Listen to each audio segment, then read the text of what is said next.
le monde des projecteurs et du divertissement hollywoodien projette une image de perfections absolues, un univers où chaque sourire, chaque regard et chaque ligne de visage semble sculpté pour l'éternité et le grand écran. Derrière cette façade de glamour et d'assurance apparente, les coulisses de la célébrité cachent pourtant des récits bien plus humains, teintés de doutes profonds, de vulnérabilité dissimulée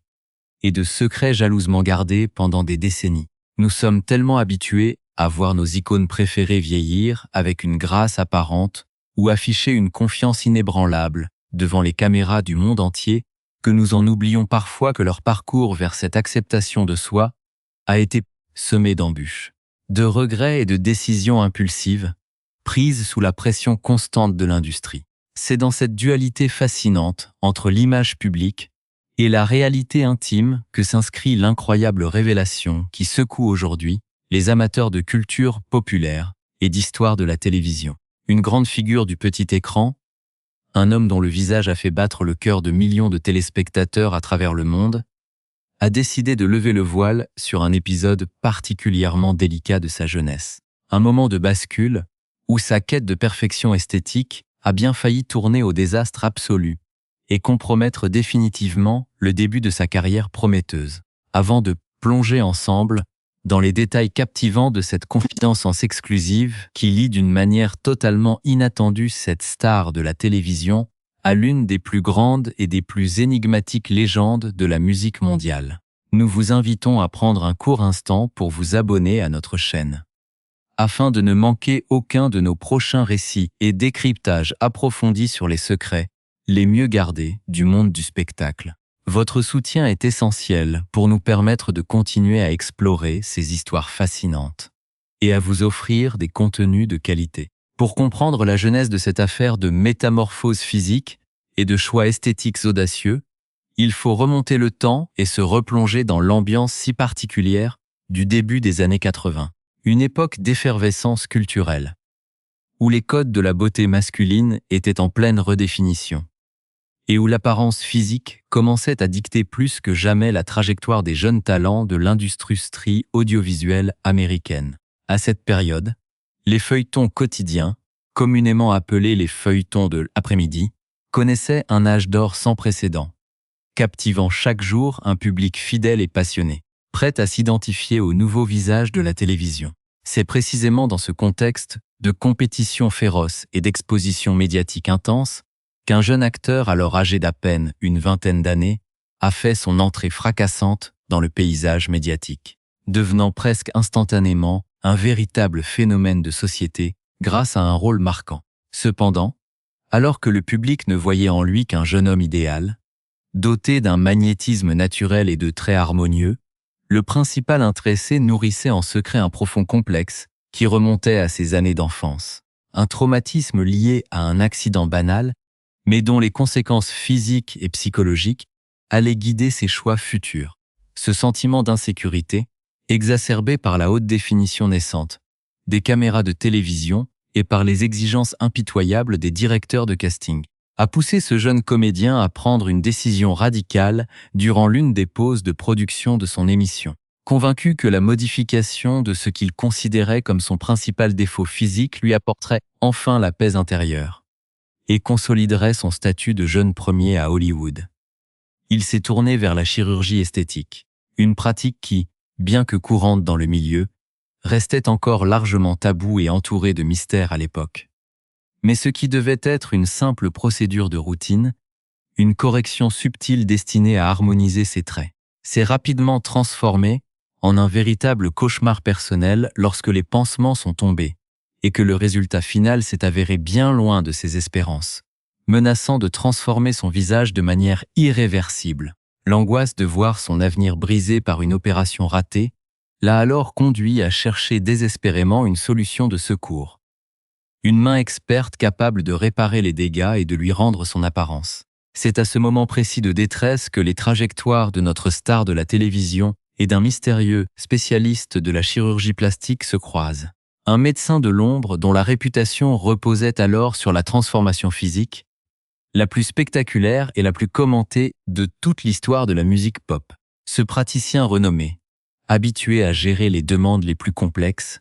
et les plus confidentiels des plus grandes célébrités de la planète, allait devenir le sauveur inattendu de notre protagoniste. Cette confidence intime, partagée récemment au cours d'un entretien mémorable et sans filtre, jette une lumière crue sur les pressions esthétiques qui pèsent sur les artistes et révèle les coulisses d'une époque où l'apparence était reine. À travers ce témoignage courageux et teinté d'autodérision, l'acteur nous invite à explorer les méandres de la vanité humaine, les regrets qui accompagnent parfois nos décisions les plus impulsives, et la manière dont un simple choix médical peut lier le destin d'un jeune comédien de feuilleton à l'univers complexe d'une icône planétaire. Dans la suite de ce rapport exclusif, nous analyserons en détail les circonstances exactes de cette première opération manquée, les motivations profondes qui ont poussé cette star à franchir les portes d'un cabinet médical, et comment le destin l'a menée vers le chirurgien attitré de la royauté de la pop pour une reconstruction qui allait redéfinir son image pour les décennies à venir. Pour comprendre l'origine de ce dilemme esthétique qui allait marquer à jamais la vie du jeune comédien, il faut plonger dans les souvenirs douloureux de son adolescence. Une période de construction personnelle où les moqueries des autres enfants ont planté les graines d'un profond manque de confiance en soi. Bien avant de fouler les tapis rouges d'Hollywood et d'être admiré pour son physique avantageux, John Stamos n'était qu'un jeune garçon ordinaire qui avait eu le malheur de subir un accident banal mais lourd de conséquences lors d'une partie de jeu. Un coup de club de golf reçu accidentellement en plein visage lui avait brisé le nez, laissant derrière lui une légère déviation et une cicatrice visible qui allait devenir la source d'un immense complexe tout au long de sa scolarité. Dans les couloirs de son école, la cruauté des adolescents s'était cristallisée autour de ce trait physique particulier. Et ses camarades de classe n'avaient pas hésité à l'affubler du surnom humiliant de Gros Nez Stamos, une étiquette blessante qui est restée gravée dans sa mémoire bien après qu'il a quitté les bancs de l'école. Lorsque le destin lui a souri en 1982 et qu'il a décroché le rôle de Blackie Parrish dans la célèbre série télévisée General Hospital, le jeune homme s'est retrouvé propulsé du jour au lendemain sous les projecteurs, son visage étant désormais exposé quotidiennement au regard de millions de téléspectateurs américains. Loin de dissiper ses doutes, cette soudaine célébrité n'a fait qu'amplifier ses insécurités initiales, car l'écran de télévision agissait comme un miroir grossissant, exacerbant à ses propres yeux ce défaut qu'il tentait de dissimuler depuis de si nombreuses années. Chaque angle de caméra, chaque éclairage de studio devenait une source d'angoisse pour l'acteur naissant, qui restait intimement persuadé que son nez brisé gâchait l'harmonie de ses traits et pourrait à terme freiner son ascension dans une industrie aussi superficielle que celle du divertissement. Profitant d'une interruption temporaire, du tournage du feuilleton, une période de pause communément appelée hiatus, dans le jargon télévisuel, John Stamos a pris la décision de sauter le pas et de recourir à la rhinoplastie pour corriger définitivement cette imperfection. Contrairement à la majorité des célébrités qui tentent par tous les moyens de rationaliser leur recours à la chirurgie plastique en invoquant des raisons médicales ou des problèmes respiratoires imaginaires, l'acteur a fait preuve d'une honnêteté désarmante en admettant que sa démarche était purement dictée par la vanité et le désir de correspondre aux standards de beauté de l'époque. Malheureusement, cette quête de perfection a rapidement tourné au désastre lorsque les résultats de cette première intervention se sont révélés catastrophiques, bien loin de la transformation subtile et élégante qu'il avait imaginée dans ses rêves les plus fous. En découvrant son nouveau visage dans le miroir, John Stamos a été saisi d'un sentiment de panique et de profond regret,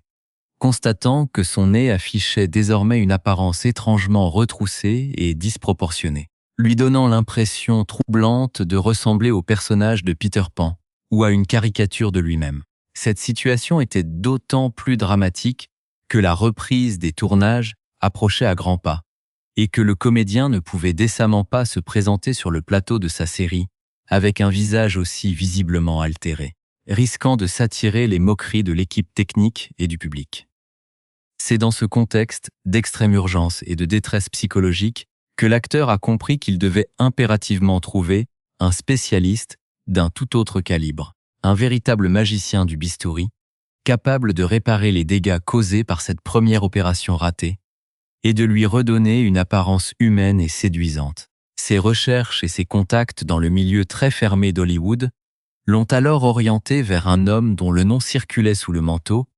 comme le secret le mieux gardé des stars les plus exigeantes de la planète. Ce praticien d'exception n'était autre que le chirurgien plastique attitré de Michael Jackson, l'artiste qui, au même moment, entrait dans la légende de la musique avec son album Thriller, et dont la métamorphose physique commençait à fasciner le monde entier. Le roi de la pop avait entamé ses propres transformations esthétiques dès la fin des années 70 et le début des années 80.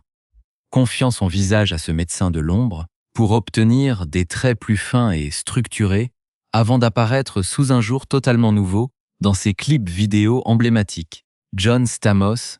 s'est dit qu'il n'y avait pas de meilleur choix pour accomplir la tâche délicate de sculpter à nouveau son propre nez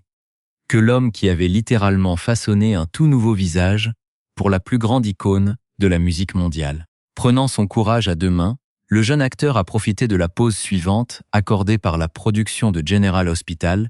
pour planifier cette seconde opération de la dernière chance. Un pari risqué mais indispensable pour sauver sa carrière naissante.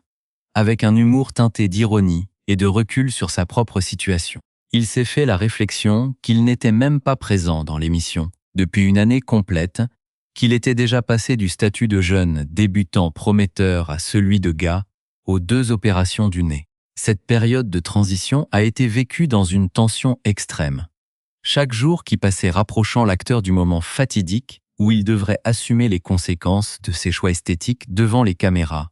et face à ses partenaires de jeu, sans savoir si le public accepterait ce changement. La décision de confier son visage au chirurgien personnel de Michael Jackson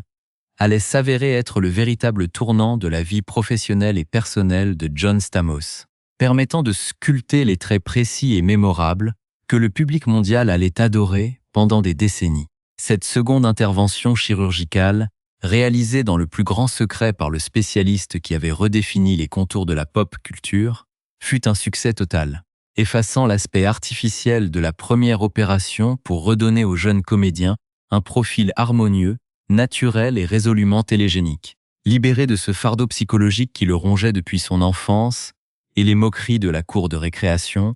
l'acteur a pu aborder la suite de sa carrière avec une assurance renouvelée, capitalisant sur son charme magnétique pour conquérir définitivement le cœur des téléspectateurs. Après avoir quitté les plateaux de General Hospital en 1984, fort de cette nouvelle image impeccable, sa trajectoire l'a mené quelques années plus tard vers le rôle de sa vie,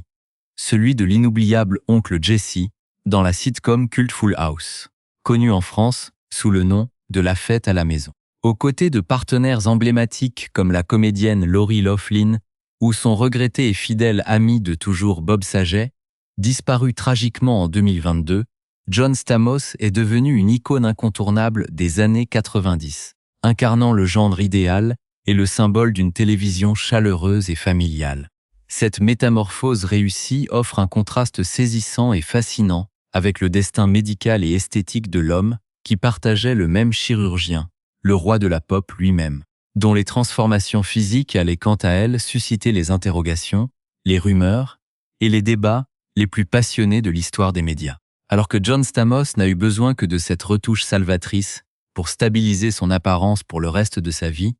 Michael Jackson s'est engagé dans une quête esthétique beaucoup plus complexe, mystérieuse et radicale, au fil des décennies qui ont suivi le triomphe planétaire de son album Thriller en 1983. De son vivant, la superstar de la musique n'a jamais concédé publiquement avoir subi plus de 2 rhinoplasties légères au tout début de sa immense carrière solo, ainsi qu'une intervention ultérieure pour dessiner une fossette sur son menton, attribuant le reste des changements drastiques de son visage aux effets naturels de la puberté, de l'âge et d'une perte de poids drastique liée à ses performances scéniques épuisantes. Pourtant, après sa disparition tragique et prématurée en 2009 à l'âge de 50 ans, les langues se sont déliées et les proches de l'artiste ont apporté un éclairage bien différent sur cette dépendance aux modifications corporelles, à commencer par sa propre mère, Katherine Jackson, qui a publiquement admis qu'elle pensait que son fils avait eu recours à un nombre considérablement plus élevé d'opérations esthétiques que ce qu'il voulait bien avouer au monde extérieur. Le fait que John Stamos ait choisi de révéler ce secret d'une importance capitale d'abord dans ses mémoires sans concession intitulées If You Would Have Told Me, publié en 2023, puis de le formuler à nouveau récemment avec beaucoup d'esprit, lors de son passage remarqué dans l'émission The Really Good Podcast animé par Bobby Altoff, montre à quel point l'acteur a mûri et a su prendre de la distance avec les dictats de la perfection hollywoodienne.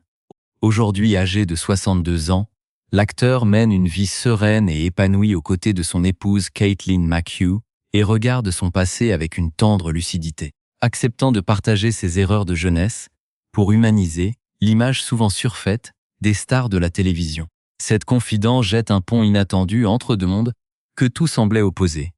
celui des feuilletons télévisés américains et celui de la royauté absolue de la musique pop, révélant au passage que derrière les masques de la célébrité et les sourires parfaits figés sur les photographies de tapis rouges se cachent souvent les mêmes fêlures, les mêmes doutes nés de l'enfance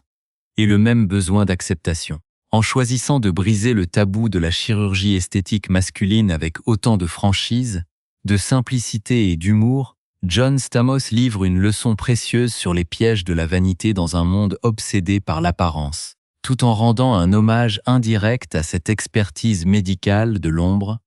qui, pour le meilleur ou pour le pire, allie